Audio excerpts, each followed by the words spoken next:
我同你講，出邊啲鹹魚茄子煲食少啲，有好嚴重嘅問題。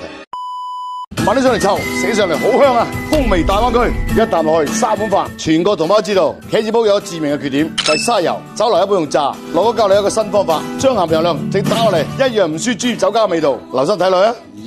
嘿，尚方寶劍，茄子煲咧係用馬有鹹魚做嘅，攞嗰隻將起咗肉啊，變成咁樣啦。茄子喺我哋廣東咧叫矮瓜，一半留皮一半唔留皮啊，我哋叫麒麟皮啊。有冇朋友知道點解留翻一半皮啊？包有獎將矮瓜俾你，好誠懇喎。知識點嚟啦，用最少嘅油還原酒樓嘅鹹魚茄子煲，就靠一步啦。啲矮瓜切咗之後咧，我哋首先放少鹽落啊，一個有味，第二個排多餘水分，等間近到入味。呢個咁處理嘅茄瓜咧，夠晒軟糯啊！趕住落鍋，近到鍋等住你啊！好撚重啊大佬，5分鐘開波。點樣鑑味得唔得咧？一撳落去軟嘅。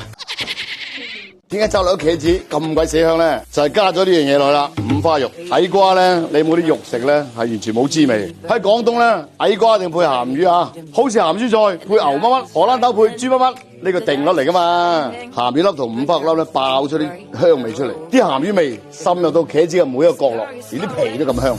嗱，記住啊，係先調味後放水，先放水咧，啲茄子含水太大，啲香味肉味滲唔到裏邊。嗱，呢幾烹飪技巧啦，好似炒茄子啊嘛，實際唔係，要燜下先好食嘅。放2兩水夠啦，因為淋咗噶啦，你唔使燜咁耐啊，好鬼死香啊！我諗冇一個廣東人能夠拒絕佢啊！我係神的朋友也不例外，馬上到5月啦 ，Welcome to 廣州，歡迎去搵我網上燜去2分鐘之後咧，我哋倒啲少少芡粉落去啊，啲滑啲 ，OK。趁熱辣，送飯嘅神器啊！鹹香鮮混埋一體啊！嗰啲鹹魚嘅香味同茄子嗰啲綿滑，加埋肉粒嗰種肉香。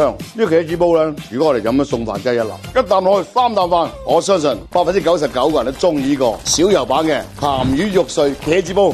翻去試下，落個喺評論區等你交作業啊！